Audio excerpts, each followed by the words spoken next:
Hi ഞാൻ ദീപ. എല്ലാ മാസം 1-ാം തീയതി ചെയ്യുന്നതാണ് നമ്മുടെ ആ മന്തിലെ പ്ലാന്. അത് എനിക്ക് ഈ മാസം ചെയ്യാൻ പറ്റിയില്ല, പുതുവർഷത്തിന് തന്നെ അത് മുടങ്ങിപ്പോയി. ഞാൻ നാട്ടിലായിരുന്നു. സോ ചെയ്യണം എന്ന് കരുതിയിട്ട് ക്യാമറ ഒക്കെ എടുത്തിട്ടാണ് പോയത്. പക്ഷേ അവിടെ അതിൻ്റെ ബഹളത്തിൻ്റെ ഇടയിൽ ഒന്നും പറ്റിയില്ല. അപ്പോൾ നമുക്ക് സ്റ്റാർട്ട് ചെയ്യാം. വൈകിയായാലും, അതായത് ഈ വർഷം ഞാൻ ആലോചിക്കുന്നത് പെർഫെക്ഷനിലല്ല, നമ്മൾ എങ്ങനെയാണെങ്കിലും ഏന്തി വലിഞ്ഞാണെങ്കിലും എന്തെങ്കിലുമൊക്കെ ചെയ്യണം എന്നുള്ളതാണ്. അതിന് റിസൾട്ട് ഉണ്ടായാലും ഇല്ലെങ്കിലും ചെയ്യുക എന്നുള്ളതാണ്. അപ്പം കഴിഞ്ഞ ഡിസംബറിലെ കാര്യങ്ങൾ നമുക്ക് ഒന്നുകൂടെ നോക്കാം, എന്തൊക്കെയാണ് ഞാൻ ഉദ്ദേശിച്ചിരുന്നത്. കഴിഞ്ഞ ഡിസംബറിൽ ബിജുവിൻ്റെ സിസ്റ്ററിൻ്റെ വെഡ്ഡിങ് ആയിരുന്നു. അപ്പോൾ അതിൻ്റെ തയ്യലും കാര്യങ്ങളൊക്കെ ആയിട്ട് ഞാൻ കംപ്ലീറ്റ്ലി ഒരു ഡിസംബർ ഹാഫ് ഒക്കെ കഴിഞ്ഞപ്പം കംപ്ലീറ്റ്ലി അതിലേക്കായിട്ട് എനിക്ക് വീഡിയോസ് ഒന്നും ചെയ്യാൻ പറ്റില്ല. സോ എനിക്കൊന്ന് ബ്ലാ സീരീസ് അങ്ങനെ കുറച്ച്, അതായത് ഒറ്റയടിക്ക് കുറച്ചധികം വീഡിയോസ് എടുത്ത് വെച്ച് ഞാൻ ഇങ്ങനെ പോസ്റ്റ് ചെയ്യുമായിരുന്നു. അതിൽ തന്നെ ഇടയ്ക്കൊക്കെ അവസാനമൊക്കെ ആയപ്പം ഞാൻ ഇവിടെ നിന്ന് അങ്ങോട്ട് പോയത് 26-ാം തീയതിയാണ്. അപ്പോൾ അതിനുശേഷം എനിക്ക് കുറേ വീഡിയോസൊക്കെ ഇടാനൊന്നും പറ്റിയൊന്നുമില്ല. പിന്നെ എടുത്തു വെച്ച വീഡിയോ പോലും എഡിറ്റ് ചെയ്യാൻ പറ്റാണ്ടായിപ്പോയി. അപ്പം അത് നടന്നില്ല. എങ്കിലും വലിയ കുഴപ്പമില്ല. പിന്നൊരു ഇത് പറയാനുള്ളത്, ഞാനങ്ങനെ സീരീസ് ഇട്ടപ്പോൾ ഫേസ്ബുക്കിൽ അതിലൊരു വീഡിയോ കയറി വൈറലായി. 1-2 വീഡിയോ വൈറലായി. എന്നിട്ട് എൻ്റെ ഫേസ്ബുക്ക് മറ്റേ മോണിറ്റൈസേഷൻ ഉണ്ടല്ലോ, അതിൻ്റെ പേയ്മെൻറ്റ് മിനിമം എത്തി. അതായത് വർഷങ്ങളായിട്ട് മറ്റേ $5 $1 എന്നൊക്കെ രക്ഷപ്പെട്ട് $100 മേളിലെത്തി. അതിന് ആ വീഡിയോസിന് ഞാൻ കുറേയധികം തെറിവിൽ കേട്ടെങ്കിലും സ്റ്റിൽ അതൊരു സന്തോഷ വാർത്തയാണ്. പേയ്മെൻറ്റ് മിനിമം ഫേസ്ബുക്കിലെത്തി. പക്ഷേ ഞാൻ യൂട്യൂബിലൊന്നും ചെയ്യാത്തതുകൊണ്ട് എനിക്ക് യൂട്യൂബിൽ പേയ്മെൻറ്റ് എത്തിയില്ല. സോ പേയ്മെൻറ്റ് എന്ന് പറയുമ്പോൾ വലിയ പേയ്മെൻറ്റ് എന്നൊന്നും വിചാരിക്കരുത്. കൂടി വന്ന ഒരു $100-120 അല്ലെങ്കിൽ ഒരു $150 വരെ മാക്സിമം ഒക്കെ നമുക്ക് കിട്ടാറുള്ളൂ. കാരണം എൻ്റെ ഓഡിയൻസ് എന്ന് പറയുന്നത്, അല്ലെങ്കിൽ എനിക്ക് കിട്ടുന്ന വ്യൂസ് എന്ന് പറയുന്നത് ഒരു ഡിഫറെൻ്റ് ഓഡിയൻസ് ആണ്. അപ്പോൾ ഒരു വ്യൂ ഒക്കെ കുറവായിരിക്കും. എൻ്റെ ഓൾറെഡി ഉള്ള ഓഡിയൻസ്, മിക്സഡ് ഓഡിയൻസ് എല്ലാം കൂടെ ചേർന്നിട്ട് ആകെ ഒരു ജഗപ്പൊക്കെ അവസ്ഥയാണ്. ഓക്കെ, അതൊക്കെ അവിടെ നിൽക്കട്ടെ. അപ്പോൾ അതൊരു സന്തോഷമാണ്. കുറേ തെറിവിളിയും കിട്ടുന്നുണ്ട്. അത് എനിക്ക് തോന്നുന്നൊരു ഫെമിനിസം മായിട്ട് ബന്ധപ്പെട്ട ഒരു പോസ്റ്റാണ്, ഒരു റീലായിരുന്നു. അതിനെനിക്ക് കിട്ടാനും വായിലിരിക്കുന്ന കേൾക്കാനും ഒന്നും ഇനി മിച്ചമില്ല. അപ്പം അത് ഞാൻ അവിടെ സൈഡിൽ അവർ ചെയ്തോട്ടെ എന്ന് വിചാരിച്ചത് അവിടെ ഇട്ടിട്ടുണ്ട്. കാരണം നമുക്ക് അവരവിടെ കിടന്ന് കുറയ്ക്കട്ടെ, നമ്മൾ തിരിച്ച് റെസ്പോണ്ട് ചെയ്യാതിരുന്നാൽ മതിയല്ലോ. അതൊന്ന്. പിന്നെ അനിയത്തി വരുന്ന കാര്യം പറഞ്ഞിരുന്നു. അനിയത്തിയായിട്ട് യാത്ര പോകണമെന്ന് പറഞ്ഞിരുന്നു. പക്ഷെ ഒന്നും നടന്നില്ല. അനിയത്തി വന്നു. അനിയത്തി കല്യാണത്തിനൊക്കെ വന്നിരുന്നു, മനസ്സമ്മതത്തിനൊക്കെ വന്നിരുന്നു. പിന്നെ അവൾക്കും വയ്യാണ്ടായി. അവളും എന്തൊക്കെയോ ട്രീറ്റ്മെൻറ്റ് കാര്യങ്ങളൊക്കെ പോകണം. പിന്നെ ഞാനിങ്ങോട്ട് തിരിച്ചെത്തി കഴിഞ്ഞപ്പോൾ, ഞാൻ തിരിച്ചെത്തിയ 4-ാം തീയതിയാണ്. 4-ാം തീയതി വന്നു. 5-ാം തീയതി 6-ാം തീയതി ഒക്കെ ഹോസ്പിറ്റലിലായിരുന്നു. അന്നയ്ക്കും ബിജുവിനൊക്കെ വയ്യാണ്ടായി. പിന്നെ ഞാൻ കംപ്ലീറ്റ്ലി എൻ്റെ റൂട്ടീനെല്ലാം തെറ്റി. ഒരു മെൻ്റലി നമ്മൾ ഭയങ്കര ഡൗൺ ആയി. ഈ കഴിഞ്ഞ ദിവസം കൂടെ, ഇന്നലെയും കൂടെ ഞാൻ വീഡിയോ ചെയ്യണം എന്നോർത്ത് എല്ലാം കാര്യങ്ങളൊക്കെ എടുത്തെങ്കിലും എനിക്ക് എല്ലാം എന്തോ ഇവിടെ ഇങ്ങനെ നിൽക്കുക. അപ്പോൾ ഇവിടെ ഇങ്ങനെ നിൽക്കുക. അപ്പോൾ എനിക്കൊന്നും ചെയ്യാനോ ഒന്നും പറയാനോ ഒന്നും പറ്റുന്നില്ല. വീഡിയോ ചെയ്യണമെങ്കിൽ ഒരു മിനിമം കോൺഫിഡൻസ് വേണം. അതെനിക്ക് പറ്റുന്നില്ല, അതില്ല. അപ്പോൾ ഇന്നിപ്പോൾ കുറേ ഇരുന്ന് എഴുതുവും, ഇന്നലെ ഇരുന്ന് കുറേ അധികം എഴുതി, കുറേ അധികം എന്തൊക്കെ വോയിസ് നോട്ട് ഞാൻ പറഞ്ഞു നോക്കി. കാരണം എനിക്ക് ആരോടും ഇത് ഡിസ്കസ് ചെയ്യാൻ പറ്റാത്ത രീതിയിൽ നമ്മൾ അങ്ങ് ഭയങ്കര ഒരു അവസ്ഥയായിരുന്നേ. ഇന്നെന്തോ ഭാഗ്യത്തിന് കുറേ നേരം കരയാൻ പറ്റി. ഇപ്പം കരഞ്ഞപ്പം കുറേ കാര്യങ്ങൾ അങ്ങ് പോയി. അങ്ങനെ എനർജറ്റിക്കായി ഞാൻ പെട്ടെന്ന് പോയി മീൽ പ്രിപ്പൊക്കെ ചെയ്തു. കാരണം meal prep in the sense കുറച്ച് കറികളുണ്ടാക്കി, ഒരു 3 സെറ്റ് കറി ഉണ്ടാക്കി. അല്ലാതെ വീട് കംപ്ലീറ്റ്ലി മെസ്സാണ്. ഇതിപ്പോൾ ഞാൻ കല്യാണത്തിൻ്റെ സമയത്ത് തയ്ക്കാനായിട്ടൊരു മേശയൊക്കെ എടുത്തുകൊണ്ട് വന്ന് ആ മേശ കംപ്ലീറ്റ് അതുപോലെ, അതായത് ഇവിടുന്ന് പോകുന്നതിന് മുന്നേ പാക്കിങ് തുടങ്ങുന്നതിന് മുമ്പ് തയ്യലും കാര്യങ്ങളുമായിരുന്നു. ആ തയ്യൽ അതുപോലെ പകുതി മുക്കാൽ വെട്ടിയും വെട്ടാത്തതും എല്ലാം അവിടെ തന്നെ ഇട്ടിട്ട് പാക്കിങ് തുടങ്ങിയപ്പോൾ കംപ്ലീറ്റ്ലി വീണ്ടും ഡിസാസ്റ്ററായി. അതും അങ്ങനെ തന്നെ ഇട്ടിട്ട് പോയിട്ട് സെറ്റിയുടെയൊക്കെ അവസ്ഥ ഇതാണ്. അപ്പം പിന്നെ അടുക്കള എനിക്ക് കാണിക്കാൻ ഇതാണ് അവസ്ഥ. അപ്പം ഒന്നും ശരിയായിട്ടില്ല. ഞാൻ 4-ാം തീയതി വന്നിട്ട് ഞാൻ മെൻ്റലി ഓക്കെ അല്ലാത്തത് കൊണ്ട് എനിക്ക് ഒന്നും തന്നെ സെറ്റ് ചെയ്യാൻ പറ്റിയിട്ടില്ല. അപ്പോൾ ഇന്നിപ്പോൾ ഞാൻ കരഞ്ഞ് റെഡിയായി കഴിഞ്ഞപ്പം ഞാൻ ആദ്യം ചെയ്തതെന്ന് വെച്ച് കഴിഞ്ഞാൽ, ഞാൻ പോയിട്ട് കുറച്ച് കറി ഉണ്ടാക്കി. ആദ്യത്തെ ദിവസം വന്നിട്ട് കഞ്ഞിയും പയറുമായിരുന്നു, 2 ദിവസം കഞ്ഞിയും പയറുമായിരുന്നു. ഇന്നിപ്പോൾ ഞാൻ കുറച്ച് തോരൻ, പിന്നെ കൂർക്ക മെഴുക്ക് വരട്ടി, ഓക്കെ, ആൻഡ് കോവയ്ക്ക മെഴുക്ക് വരട്ടി, ഓക്കെ. അപ്പോൾ ഇത്രയും ആക്കി വെച്ചു. അത് കഴിഞ്ഞപ്പോൾ നമുക്കൊരു എനർജി, ഒരു സന്തോഷം ബാക്ക്ഗ്രൗണ്ട് ഒന്നും നോക്കണ്ട. ഇത് ഇങ്ങനെയാണെന്ന് പർപ്പസ്ഫുള്ളി കാണിക്കുന്നത് തന്നെയാണ്. കാരണം നമ്മുടെ ഇവിടെ എല്ലാം ഒന്നും ശരിയായിട്ടൊന്നും അല്ല. പിന്നെ എനിക്ക് കുറേയധികം DMs വരാറുണ്ട്, നിങ്ങളെ കണ്ട് ഞാൻ അങ്ങനെ ചെയ്തു ഇങ്ങനെ ചെയ്തു എന്ന്. യെസ്, അതിൽ സന്തോഷമേ ഉള്ളൂ. പക്ഷെ ഞാനൊട്ടും പെർഫെക്റ്റ് അല്ല. പകുതി ദിവസം കരച്ചിലാണ്, ബാക്കി പകുതി ദിവസം വൻ മോട്ടിവേഷൻ ആയിരിക്കും. എനിക്ക് സ്വന്തമായിട്ട് ഞാൻ മോട്ടിവേറ്റ് ചെയ്യും. അപ്പോൾ ആ ഒരു മോട്ടിവേഷൻ ഫേസിലാണ് ഞാൻ എണീറ്റ് നിന്നൊരു വീഡിയോ ചെയ്യുന്നത്, അല്ലെങ്കിൽ എന്തെങ്കിലുമൊക്കെ കാണിക്കുന്നത്. ഓക്കെ, അപ്പം അങ്ങനെ ഞാൻ എനർജറ്റിക് ആയിട്ട് വന്ന് ചെയ്യുന്ന ഒരു വീഡിയോ ആണ്. പിന്നെന്തായിരുന്നു, പിള്ളേരുടെ എക്സാംസ് ആയിരുന്നു. എക്സാംസ് ഞാൻ നോക്കിയില്ല, അത് നോക്കാനുള്ള സമയമില്ലായിരുന്നു. നമ്മൾ തയ്യലും കാര്യങ്ങളും ലാസ്റ്റ് മിനിറ്റ് ആണ് ഞാൻ തയ്ക്കാനായിട്ട് നമുക്ക് എനർജി ഉണ്ടായത്. അതുവരെ നമ്മളിങ്ങനെ ആങ്ങി തൂങ്ങിയൊക്കെ ഇരുന്നു. പിന്നെ കല്യാണമൊക്കെ അത്യാവശ്യം നന്നായിട്ട് തന്നെ പോയി. ഒരു ഫുൾ ഞാൻ സാധാരണ ഒരു 3-4 ദിവസമേ ചങ്ങനാശ്ശേരി നിൽക്കാറുള്ളൂ. കാരണം എനിക്ക് അങ്ങനത്തെ എന്തെങ്കിലും പരിപാടികളെ കാണുള്ളൂ. വീക്കെൻഡ് കൂടിയിട്ടൊക്കെ ആയിരിക്കും ഞങ്ങൾ അവിടെ പോകുന്നത്. അപ്പോൾ എനിക്ക് അവിടുത്തെ ഫുഡ് പിടിക്കാറില്ല. അവിടെ ഉണ്ടാക്കുന്ന മിക്കവാറും ഇറച്ചി മീനും ആയിരിക്കും എപ്പോഴും. അപ്പം ഞാനിവിടെ മിക്കവാറും ഇവിടെ പച്ചക്കറിയാണ് ഞാൻ കഴിക്കുന്നത്. ഇവിടെ ഉണ്ടാക്കുന്നത് വല്ലപ്പോഴും കൂടിയിട്ട് നമുക്ക് ആഴ്ചയിൽ ഒരിക്കലൊക്കെ നമ്മൾ ചിക്കനിലോട്ടും മീനിലോട്ടൊക്കെ പോകാറുള്ളൂ. അതും ചിലപ്പോൾ പുറത്തു പോയിട്ടൊക്കെ ആയിരിക്കും കഴിക്കുന്നത്. അല്ലെങ്കിൽ പിന്നെ ഞാനിവിടെ ചിക്കൻ ഉണ്ടാക്കും, അത്രയേ ഉള്ളൂ. പക്ഷെ അവിടെ എന്ന് പറയുമ്പോൾ എപ്പോഴും എല്ലാ ദിവസവും നമ്മളൊക്കെ ചെല്ലുന്നതുകൊണ്ടാണെന്നോ തോന്നുന്നു, എല്ലാ ദിവസവും ചിക്കനും ബീഫും മട്ടണും. അപ്പോൾ ഇതെനിക്ക് കഴിച്ചിട്ട് പിന്നെ അവിടെ ഉണ്ടാക്കുന്ന പച്ചക്കറികളൊന്നും എനിക്ക് വലിയ പ്രതിപത്തി ഇല്ലാത്ത സംഭവങ്ങളാണ്. ഞാനായിട്ട് പിന്നെ ഒന്നും ഉണ്ടാക്കാനും പോകാറില്ല. അപ്പോൾ ഇത് ഒരു 9 ദിവസം കണ്ടിന്യൂസ് കഴിച്ച് പിന്നെ അവിടെ അലച്ചിൽ ഒത്തിരി ഉണ്ടായിരുന്നു. ബിജു ആണ് ഓൾമോസ്റ്റ് എല്ലാ കാര്യത്തിനും ഓടി നടന്നത്. പിന്നെ ചടങ്ങുകളുണ്ട്. അപ്പോൾ ഇതിനെല്ലാത്തിനും പോയി നമ്മൾ രാത്രി 1 മണിക്കായിരിക്കും തിരിച്ചു വരുന്നത്.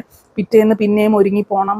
ഇങ്ങനെ ഒരു കണ്ടിന്യൂസ് റൗണ്ട് ഓഫ് സൈക്കിൾസ്. അത് ഉറക്കമില്ല, ഫുഡ് ശരിയാവുന്നില്ല, എല്ലാം കൊണ്ടും ഞാനും ഡൗൺ ആവാൻ തുടങ്ങി.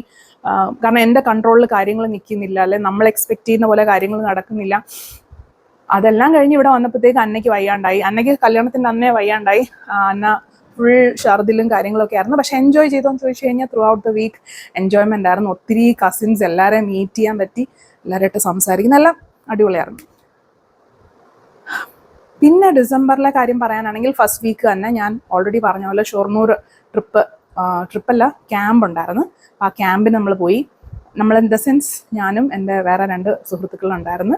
ഞാൻ ഒറ്റയ്ക്ക് ആദ്യം ഇവിടുന്ന് പോയി അതൊന്ന് എക്സ്പീരിയൻസ് ചെയ്ത് വന്ദേ ഭാരത്. പിന്നെ അവിടെ ചെന്നു. ആ ക്യാമ്പ് അത്യാവശ്യം പിന്നെ അഡ്ജസ്റ്റ് ചെയ്യാൻ പറ്റുന്നവർക്ക് മാത്രം ചെയ്യാൻ പറ്റുന്ന ഒരു ക്യാമ്പാണ്.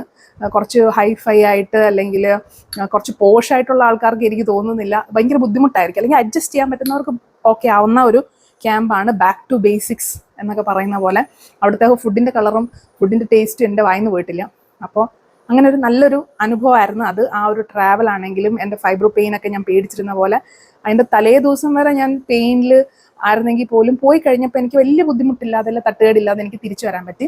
അപ്പം ഇത്രയാണ് ഡിസംബർ സമയത്തെ കാര്യങ്ങൾ. ഇപ്പോൾ ജാനുവരി, ഇന്നിപ്പോൾ 7 തോന്നല്ലേ. അപ്പോൾ ഇന്ന് 7 തീയതി. ഇന്നും ഇന്നലെയും ഒക്കെ ആയിട്ട് ഞാനിങ്ങനെ വീണ്ടും കരിയർ റീസ്റ്റാർട്ടിനെ പറ്റിയാണ് കൂടുതൽ ആലോചിച്ചുകൊണ്ടിരുന്നത്. ഈ മാസം എനിക്ക് പ്രത്യേകിച്ച് പ്ലാനുകളൊന്നും തന്നെ ചെയ്യാനില്ല എന്ന് വേണമെങ്കിൽ പറയാം. കാരണം ഈ മാസം ഇപ്പം തിരിച്ചു വന്നിട്ട് ഇപ്പം എൻ്റെ ഏറ്റവും വലിയ തൊല്ല എന്ന് പറയുന്നത് ഈ വീടെല്ലാം ബാക്ക് ടു ദ സിസ്റ്റംസ് എല്ലാം സെറ്റ് ചെയ്യുക എന്നുള്ളതാണ്. ക്ലീനിങ് ആയാലും ലോണ്ട്രി ആയാലും പിന്നെ ഫുഡിൻ്റെ ആയാലും പിള്ളേരുടെ റൂട്ടീൻസ് ആയാലും എല്ലാം ആ സിസ്റ്റംസ് എല്ലാം തിരികെ കൊണ്ടുവരിക എന്ന് പറയുന്നതാണ്. അതിന് എനിക്ക് എനർജി വേണം. ആ എനർജി കിട്ടാൻ വേണ്ടിയിട്ടാണ് ഞാൻ ഇരിക്കുന്നത്. ഞാനിങ്ങനെ റീല് സ്ക്രോൾ ചെയ്തിരിക്കുകയാണ് 2 ദിവസമായിട്ട്. ഇന്ന് മാത്രമാണ് ഓക്കെ ചെയ്തേക്കാം, എന്തും വരട്ടെ ചെയ്യാം എന്ന് പറഞ്ഞ് ഞാൻ പയ്യെ ഇറങ്ങിയത്. അപ്പം അടുക്കള ഒന്ന് സെറ്റായാൽ ബാക്കി കാര്യങ്ങളെല്ലാം ബാക്ക് ടു ബാക്ക് സെറ്റാവും. പിന്നെ ഞാൻ ഇവിടെ ഇരുന്ന് ആലോചിച്ചത് ഇനി ഞാൻ ഓൾറെഡി മുന്നത്തെ വീഡിയോസിലൊക്കെ പറഞ്ഞിട്ടുണ്ട്. ഞാൻ കഴിഞ്ഞ വർഷം ഐ ടിയിലേക്ക് കടന്നു. ഐ ടിയിൽ നിന്ന് റിസൈൻ ചെയ്തു. ഒരു 6 മാസം വർക്ക് ചെയ്തു. 30-ാം തീയതി സെപ്റ്റംബറൊക്കെ ആയപ്പോഴത്തേക്കും ഒരു 6 months വർക്ക് ചെയ്തിട്ട് ഞാൻ റിസൈൻ ചെയ്തു. എനിക്കത് പറ്റുന്നില്ലായിരുന്നു. അപ്പോൾ അതിനുശേഷം ഇനി എന്ത് എന്നുള്ളതായിരുന്നു. അപ്പം ഞാൻ അത് കുറേ ആയിട്ടിരുന്ന് ഇടയ്ക്കൊരു കോൾ വന്നു. അപ്പോൾ ഞാൻ അത് കുറേ ആയിട്ട് ഇരുന്ന് ആലോചിക്കുവാണ് എന്ത് ചെയ്യണം, എന്താണ് ചെയ്യണം. അപ്പം ഞാൻ കഴിഞ്ഞ മാസമൊക്കെ ഇരുന്ന് ആലോചിച്ചതെന്ന് പറഞ്ഞാൽ ഞാൻ എൻ്റെ കോഴ്സസ് എല്ലാം റീസ്റ്റാർട്ട് ചെയ്യാം, അല്ലെങ്കിൽ റീവാമ്പ് ചെയ്ത് പുതിയതായിട്ട് കോഴ്സസ് ഇറക്കാം. കാരണം ഒത്തിരി പേര് എൻ്റെ അടുത്ത് തയ്യലിൻ്റെ ക്ലാസ്സസ് ഒക്കെ ചോദിക്കുന്നുണ്ടായിരുന്നു. പക്ഷെ അതും എനിക്ക് വീട്ടിൽ അവരെ എൻ്റർടൈൻ ചെയ്യാൻ പറ്റുമോ എന്ന് എനിക്ക് അറിഞ്ഞൂടാ. ഓൺലൈനായിട്ട് വർക്ക്ഷോപ്സ് എന്തെങ്കിലും ചെയ്താൽ ഗുണമാകുമോ, ആർക്കെങ്കിലും ബെനിഫിറ്റ് ഉണ്ടാവുമോ എന്ന് എനിക്കറിയത്തില്ല. അല്ല പിന്നെ അതിൻ്റെ കോഴ്സസ് ചെയ്തിടാം, കുറച്ചും കൂടെ അപ്ഡേറ്റഡ് ആയിട്ടുള്ള കോഴ്സസ് ചെയ്തിടാം. അപ്പോൾ ഓൾറെഡി അത് ഉടമയിൽ കുറച്ച് കോഴ്സസ് ഉണ്ട്, പഴയതൊക്കെയാണ്. കുറച്ചും കൂടെ ബെറ്റർ ആയിട്ട് ചെയ്തിടാമെന്ന് വിചാരിക്കുന്നു. പിന്നെ ഉള്ളത് അപ്പം ഞാൻ അതൊന്ന് ആലോചിച്ചു. പിന്നെ ഞാൻ വിചാരിച്ചു okay, back to designing and stitching നമുക്ക് സ്റ്റാർട്ട് ചെയ്യാം, റീസ്റ്റാർട്ട് ചെയ്യാം. അതൊട്ട് സ്കെയിലബിൾ അല്ല, ഞാൻ തന്നെ ചെയ്താൽ ഒട്ട് സ്കെയിലബിൾ അല്ല. ആളെ വെച്ച് ചെയ്യാനുള്ള ധൈര്യം എന്തോ എൻ്റെ അകത്ത് കിടപ്പുണ്ട്. അപ്പോൾ അതും പറ്റില്ല. പിന്നെ ഞാൻ വിചാരിച്ചു ഓക്കെ, ലിമിറ്റഡ് ഓർഡേഴ്സ് എടുക്കാം, നമുക്ക് മാസത്തിൽ ഒരു 10 ഓർഡർ മതി. അതും കിഡ്സ് വെയർ മാത്രം, കിഡ്സിൻ്റെ ഡിസൈനർ വെയർസ് മാത്രം. ഇതിനകത്ത് വേറെ ഒരു സംഭവം എടുക്കത്തില്ല, വലിയ ആൾക്കാരുടെ എടുക്കത്തില്ല എന്നുള്ള അസംഷനിൽ സ്റ്റാർട്ട് ചെയ്യാം. ഇതുമൊക്കെ ഇങ്ങനെ കുറേ കാര്യങ്ങളൊക്കെ എഴുതിയൊക്കെ വന്നു കഴിഞ്ഞിട്ട് പിന്നെ ഞാനിത് ആലോചിക്കുക, എനിക്കിപ്പോൾ തയ്ക്കുമ്പോൾ പണ്ടത്തെ പോലെ ഒരു സന്തോഷം ഉണ്ടാവുന്നില്ല. പിന്നെ തയ്ച്ചു കഴിയുമ്പം ആരുടെയെങ്കിലും കമൻസ് ഒന്നും എനിക്ക് അക്സെപ്റ്റ് ചെയ്യാൻ പറ്റുന്നില്ല. എനിക്ക് തന്നെ ഒരു തൃപ്തി വരുന്നില്ല. പിന്നെ എനിക്ക് ആ കോൺഫിഡൻസ് അങ്ങ് നഷ്ടപ്പെട്ട പോലെ. അങ്ങനെ കംപ്ലീറ്റ്ലി തയ്യലെന്ന് പറയുമ്പോൾ നമുക്കൊരു പേടി ഇല്ലാതില്ല, എന്തോ തുടങ്ങാനൊരു പേടി. പിന്നെ ഞാൻ ആകെപ്പാടെ ചെയ്തത് ഗൂഗിൾ ബിസിനസ്സിൽ ടെമ്പററി ക്ലോസ്ഡ് ആണ് ബിസിനസ് എന്നാണ് ഇട്ടിരുന്നത്. അത് ഞാൻ ഓപ്പൺ ഫോർ ഓർഡേഴ്സ് എന്നുള്ള മട്ടിലാക്കി. എനിക്കാരും വീട്ടിൽ വരുന്ന ഇഷ്ടമില്ല. ഓൺലൈൻ ഓർഡേഴ്സ് ആണെങ്കിൽ ഓക്കെ ആണ്, പക്ഷെ സ്റ്റിൽ എനിക്കറിയത്തില്ല.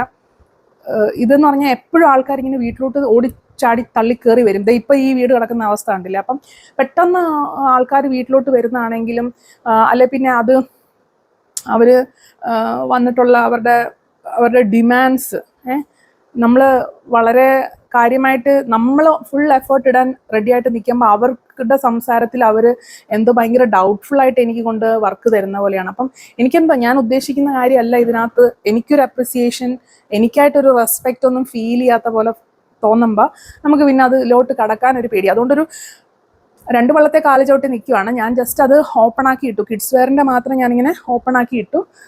പിന്നെ അത് കഴിഞ്ഞപ്പോൾ എനിക്ക് തോന്നി വേണ്ട, എടുക്കണ്ട. കാരണം നമുക്ക് മനസ്സമാധാനമാണ് അത്യാവശ്യമായിട്ട് വേണ്ടത്. സോ അതവിടെ നിർത്തി.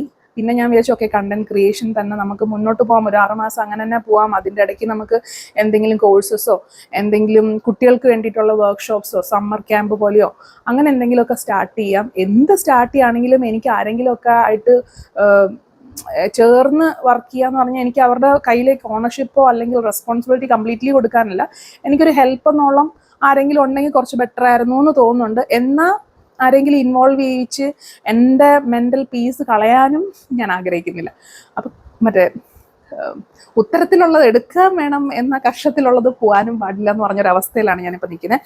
ആൻഡ് ആ ഒരു ചിന്തയും അവിടെ നിർത്തി, അതും ഇങ്ങനെ ഒരു ഹോൾഡ് ഇട്ട് നിർത്തി. എന്നിട്ട് ഞാൻ ഹസ്ബൻഡിനോടാണെങ്കിലും ഡിസ്കസ് ചെയ്തുകൊണ്ടിരിക്കുകയായിരുന്നു, ഓക്കെ നമുക്ക് വാട്ട് അബൌട്ട് ഫുഡ്. എനിക്ക് ഫുഡ് ഉണ്ടാക്കുന്നതിലല്ല, ഞാൻ ആ മീൽ പ്രിപ്പുമായിട്ട് ബന്ധപ്പെട്ട കാര്യങ്ങളാണ് ഞാൻ ആലോചിക്കുന്നത്. കുറച്ചും കൂടെ മീൽ പ്രിപ്പ് ബേസ് ചെയ്തിട്ട് എന്തെങ്കിലും ഒരു ഐഡിയ കൊണ്ടുവരാം.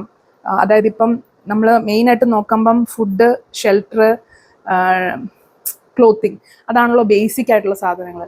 അതിലിപ്പോൾ ക്ലോത്തിങ് എനിക്ക് പറ്റുന്നില്ല, അല്ലെങ്കിൽ എനിക്ക് അതിനകത്ത് ഇപ്പോൾ റെഡിമെയ്ഡ് എടുക്കുകയാണെങ്കിലും അതിനൊന്നും എനിക്ക് വലിയ ഇൻട്രസ്റ്റ് ഇല്ല. അതെങ്ങനെ എനിക്ക് വിജയിപ്പിക്കാൻ പറ്റുമെന്ന് എനിക്കറിയത്തില്ല. കസ്റ്റമൈസ്ഡ് സാധനങ്ങൾ എനിക്ക് ഓക്കെയാണ്. പിന്നെ ഉള്ളത് ഷെൽട്ടർ. അതിപ്പോൾ നമ്മൾ ഒരു ഹാഫ് പോർഷൻ നമ്മൾ റെൻറ്റിന് കൊടുക്കുന്നുണ്ട്. എനിക്കത് മറ്റേ ഡെയിലി റെൻറ്റിന് കൊടുക്കുന്ന രീതിയിൽ ബെഡ് ആൻഡ് ബ്രേക്ക്ഫാസ്റ്റ് പോലൊക്കെ ആക്കാനൊക്കെ ആഗ്രഹമുണ്ട്. പക്ഷേ ഇപ്പം ആസ് ഓഫ് നൗ വളരെ കംഫർട്ടബിളായിട്ട് നമുക്ക് റെൻറ്റ് കിട്ടുന്നുണ്ട്. സോ അത് നമ്മൾ ചിന്തിക്കുന്നില്ല. പിന്നെ ഉള്ളത് ഫുഡാണ്. എനിക്ക് ക്യാമറ എടുക്കാൻ വയ്യാത്തതുകൊണ്ട് ഞാൻ ഫോണിലാണ് റെക്കോർഡ് ചെയ്യുന്നത്. അപ്പം ഇടയ്ക്കിടയ്ക്ക് കോൾ വന്ന് സംഭവം കട്ടായി പോവാണ് കേട്ടോ. ഓക്കെ, അപ്പം പിന്നെ പറഞ്ഞത് ഫുഡാണ്. അപ്പം ഫുഡിൽ എന്ത് ചെയ്യാം എന്നുള്ളത് ഒരു ആലോചനയിൽ ഇങ്ങനെ ഇരിക്കുന്നു. ഇതെല്ലാം ആലോചനയാണ്. എനിക്ക് തോന്നുന്നു ഞാൻ ഒറ്റയ്ക്ക് ചെയ്യാൻ നോക്കുന്നതുകൊണ്ടായി ബുദ്ധിമുട്ട്. ആരെങ്കിലും കൊണ്ട് അല്ലെങ്കിൽ ഞാനൊന്ന് ഡിറ്റാച്ച്ഡ് ആയിട്ട് നിന്ന് ജസ്റ്റ് ഐഡിയ മാത്രം ഒന്ന് ഇംപ്ലിമെൻറ്റ് ചെയ്യാൻ ആരെങ്കിലുമൊക്കെ ട്രസ്റ്റ് ചെയ്യാൻ, എനിക്കൊന്ന് എൻ്റെ ട്രസ്റ്റ് ഇഷ്യൂസ് എനിക്ക് മുന്നോട്ട് പോകാൻ ഒത്തിരി ബുദ്ധിമുട്ടാക്കുന്നുണ്ട്. അപ്പോൾ അതൊരു പ്രശ്നമാണ്. അപ്പോൾ ജാനുവരി പ്ലാൻസ് എന്ന് പറഞ്ഞാൽ പ്രത്യേകിച്ചൊന്നുമില്ല. ബാക്ക് ടു എല്ലാം സിസ്റ്റംസും പ്രോപ്പർ ആക്കുക. പിന്നെ ഒരു ഏതിലേക്ക് പോകണം എന്നുള്ളൊരു തീരുമാനത്തിലേക്ക് എത്തണം. അതിന് വേണ്ടിയിട്ടുള്ള കുറച്ച് കാര്യങ്ങളൊക്കെ ട്രൈ ഔട്ട് ചെയ്യണം. പിന്നെ നമ്മുടെ ബ്ലാ സീരീസ് അത് ഓൾമോസ്റ്റ് തീർന്നു. പക്ഷെ അതുപോലെ തന്നെ ഒരു റീൽ സീരീസ് തന്നെ കണ്ടിന്യൂ ചെയ്യാനാണ് ആലോചിക്കുന്നത്. എല്ലാ ദിവസവും അല്ല എങ്കിൽ പോലും പറ്റുമെങ്കിൽ ആഴ്ചയിൽ ഓൺ എ ഫുൾ ഇതിൽ. പിന്നെ നമ്മുടെ അൺഫോൾഡിങ് മെമ്മറീസ് ഞാൻ ഇടയ്ക്ക് വെച്ച് നിർത്തിയതല്ല, മനഃപൂർവ്വം നിർത്തിയല്ല. ഒത്തിരി പണികൾ വന്നു കഴിഞ്ഞപ്പം ഞാൻ നേരത്തെ പറഞ്ഞല്ലോ, പെർഫെക്ഷൻ അല്ലെങ്കിൽ അങ്ങനെയുള്ള കാര്യങ്ങളല്ലാതെ മെൻ്റൽ പീസാണ് ഏറ്റവും അത്യാവശ്യം എന്നുള്ളതാണ് ഞാനിപ്പോൾ ആലോചിക്കുന്ന കാര്യം. അപ്പം അനാവശ്യമായ ഒരു വള്ളിക്കെട്ടും പിടിക്കേണ്ട. അൺഫോൾഡിങ് മെമ്മറീസ് നമുക്ക് പയ്യെ പറയാമല്ലോ. അപ്പം നമുക്കത് പയ്യെ റീസ്റ്റാർട്ട് ചെയ്യണം. ഇത്രയൊക്കെ ഉള്ളൂ. ജാനുവരിയിൽ അങ്ങനെ വലിയ സംഭവങ്ങളൊന്നും തന്നെ ഇല്ല. ഇപ്പം നിലവിൽ എനിക്ക് വീടെല്ലാം ഒന്ന് സെറ്റാക്കണം. എനിക്കൊന്ന് വീട്ടിലേക്കും നമ്മൾ ആരെങ്കിലും ഒക്കെ കൊണ്ടുവരാണ്, ഒരു ഹെൽപ്പ് കൊണ്ടുവരാണ്, എനിക്ക് കുറച്ചും കൂടെ ഒക്കെ ചിന്തിക്കാനുള്ളൊരു ഇത് കിട്ടും തോന്നുന്നു. പക്ഷെ എനിക്കൊന്നും പിന്നെ എപ്പോഴും ഉള്ള പോലെ ഹെൽത്ത് ഇതെല്ലാം ഇങ്ങനെ പ്രയോറിറ്റി നോക്കുമ്പോൾ ഓരോന്ന് അടുക്കി വെക്കുമ്പോൾ അടുത്തൊരു പ്രയോറിറ്റി ഒന്ന് അതിൻ്റെ മണ്ട വയ്ക്കുമ്പോൾ ഈ പ്രയോറിറ്റി താഴെ പോകും. അപ്പം നമ്മൾ ഹെൽത്ത്, എക്സസൈസും അതുപോലെ ഫുഡ് കൺട്രോളും ഒക്കെ ഒന്ന് സെറ്റാക്കണം. വണ്ണം കുറയ്ക്കുക എന്നുള്ളതല്ല, ഫുഡ് ഞാൻ ഭയങ്കരമായിട്ട് സ്ട്രെസ് ഈറ്റിംഗ് ഭയങ്കരമാണ്. ഇപ്പം ഞാൻ 90 കിലോ ആയി. അതെനിക്ക് എൻ്റെ മൈൻഡ് കംപ്ലീറ്റ് അല്ല ഒരു സെറ്റ് അല്ലാത്തത് കൊണ്ടാണ്. ഇപ്പം തന്നെ ഞാൻ പറഞ്ഞല്ലോ, ഈ 2 ദിവസമായിട്ട് എനിക്ക് അറിയില്ല എന്താണ് പ്രശ്നമെന്ന്. വിഷമം അങ്ങ് കയറുകയാണ്. കരഞ്ഞപ്പോൾ കുറച്ച് ആശ്വാസമായി എന്നുള്ളത് മാത്രമേ ഉള്ളൂ. അപ്പോൾ അങ്ങനെ ഇരിക്കുന്നു കാര്യങ്ങൾ. മനസ്സമാധാനം അതാണ് ഈ വർഷത്തെ അൾട്ടിമേറ്റ് എയിം എന്ന് പറയുന്നത്. വല്ല നടക്കുകയോ ഇല്ലയോ എന്നൊന്നും അറിയത്തില്ല. പ്രത്യേകിച്ച് ഒരു പ്ലാനും ഇല്ല, ഒരു ഗോളും ഇല്ല. ഈ വർഷം അങ്ങനെ ഒന്നുമില്ല. എന്തൊക്കെ വരുന്ന പോലെ വരട്ടെ. ഒരു രക്ഷയില്ല ഈ കോളുകളെ കൊണ്ട്. എന്തൊക്കെ വരുന്ന പോലെ വരട്ടെ എന്നുള്ള ഒരു രീതിയിലാണ് പോകുന്നത്. അപ്പം ഇത്രയേ ഉള്ളൂ. ഞാൻ വലിച്ചു നീട്ടുന്നൊന്നുമില്ല. ഇത്രയേ ഉള്ളൂ ഞാൻ പറയാൻ ഉദ്ദേശിച്ചത്. അടുത്തടുത്ത വീഡിയോസോ ഐഡിയാസോ എന്തെങ്കിലുമൊക്കെ ആയിട്ട് വരാം. നിങ്ങൾക്ക് എന്തെങ്കിലും ഞാൻ ഈ പറഞ്ഞ ഇതിൽ നിന്ന് എന്തെങ്കിലും മനസ്സിലായോ, അല്ലെങ്കിൽ എന്തെങ്കിലും നിങ്ങൾക്ക് എന്നെ ഹെൽപ്പ് ചെയ്യാനുള്ള എന്തെങ്കിലും കമൻസ് ഉണ്ടെങ്കിൽ താഴെ പറയുക. എനിക്ക് തോന്നുന്നു എനിക്ക് വേറെന്തോ എന്തൊക്കെയോ ശരിയാക്കി എടുക്കാനുണ്ട്. അത് ശരിയാക്കിയേച്ച് ഒരു കരിയറിലേക്ക് വല്ലതും പോകുന്നതായിരിക്കും നല്ലത്. അത് കരിയർ എന്ന് പറയാൻ പറ്റില്ല, എൻ്റെ ഒരു സന്തോഷം. അല്ലെങ്കിൽ ഞാനൊന്നും ചെയ്യുന്നില്ല എന്ന് എനിക്കൊരു തോന്നലുണ്ടാവരുത്. അത്രയേ ഉള്ളൂ. അപ്പോൾ അത്രയേ ഉള്ളൂ.